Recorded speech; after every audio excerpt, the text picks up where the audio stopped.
नमस्कार, news India देख रहे हैं आप और आपके साथ मैं हूं सुरभि तिवारी। और सबसे पहले एक बड़ी खबर आपको बता दें, बांग्लादेश से जुड़ी हुई, जहां पर हिंदू समुदाय पर हमलों का सिलसिला थमने का नाम नहीं ले रहा। दीपू चंद्र दास के बाद से एक और हिंदू की हत्या कर दी गई है। राणा प्रताप बैरागी नाम का शख्स जिसकी हत्या कर दी गई है। राणा की हत्या गोली मारकर की गई। जेसोर जिले के मोनीरामपुर इलाके में ये घटना घटी। ये घटना ऐसे समय में सामने आई है जब कुछ ही हफ्तों पहले दीपू चंद्र दास समेत कई हिंदुओं के हिंसक मौत ने पूरे देश और भारत तक में चिंता बढ़ा दी थी।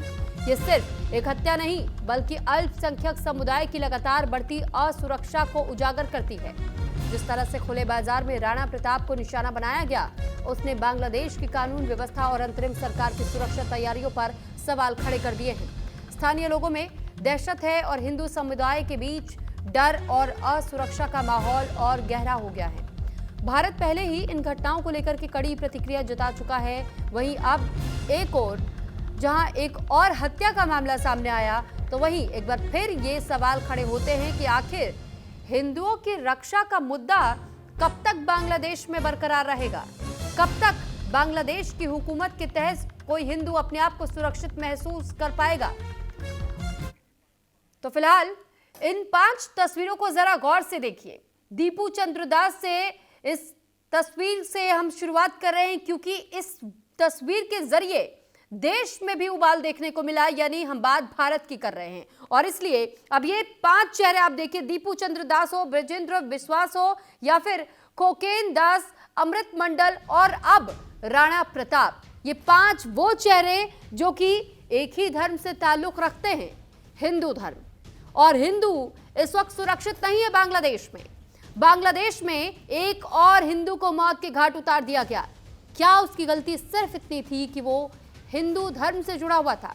अगर धर्म बदल लेता, किसी अन्य मजहब को अपना लेता, तो क्या फिर राणा प्रताप आज जिंदा रहता?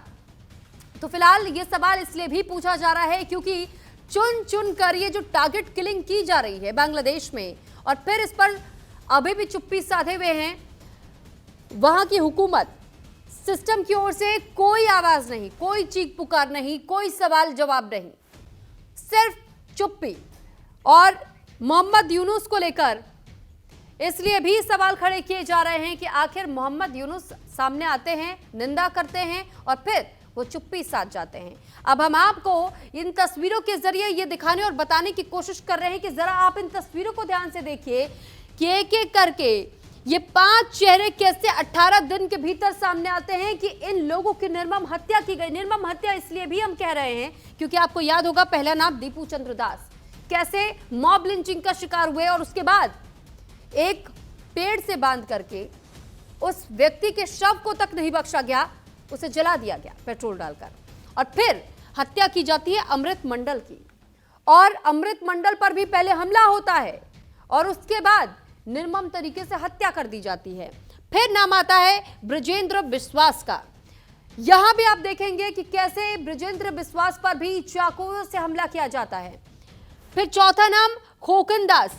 खोकन दास के साथ भी ठीक इसी तरीके से चाकुओं से गोद करके हमला किया जाता है, फिर उसे आग के हवाले कर दिया जाता है। लेकिन किसी तरह खोकन दास ने हिम्मत जुटाई, वहां पास में मौजूद 2 जो नदी थी, उस नदी में वो कूद गए कि शायद उनकी जान बच जाए। अस्पताल ले जाया गया, 1 हफ्ते तक इलाज चला, लेकिन 1 हफ्ते के बाद खोकन दास अपनी जिंदगी की लड़ाई हार गए। और उसके बाद अब ये 5वां नाम सामने आया है राणा प्रताप का, जो इस तरफ चेहरा आप देख भी रहे हैं। ये चेहरे हर किसी से सिर्फ और सिर्फ इसी बात की गुहार लगा रहे हैं कि आखिर हमारी सुरक्षा को लेकर के कौन आवाज उठाएगा। इस बात की जिम्मेदारी किसकी बनती है कि यहां पर बांग्लादेश में हिंदुओं को सुरक्षा दी जा सके, क्योंकि मोहम्मद यूनुस से तो कुछ भी अब आप उम्मीद करना ही बेकार समझिए। क्योंकि मोहम्मद यूनुस जब दीपू चंद्र दास का मामला सामने आया तो वो कुछ दिनों के बाद सामने आए, निंदा की और फिर वो अपने आसन पर जाकर विराजमान हो गए। उन्होंने चुप्पी साध ली उसके बाद, क्योंकि बैक टू बैक ये 4 नाम दीपू चंद्र दास के बाद भी सामने आए। कुल मिलाकर 18 दिन में 5 हत्याएं, लेकिन मोहम्मद यूनुस के मुंह से एक बार उफ तक ना निकली।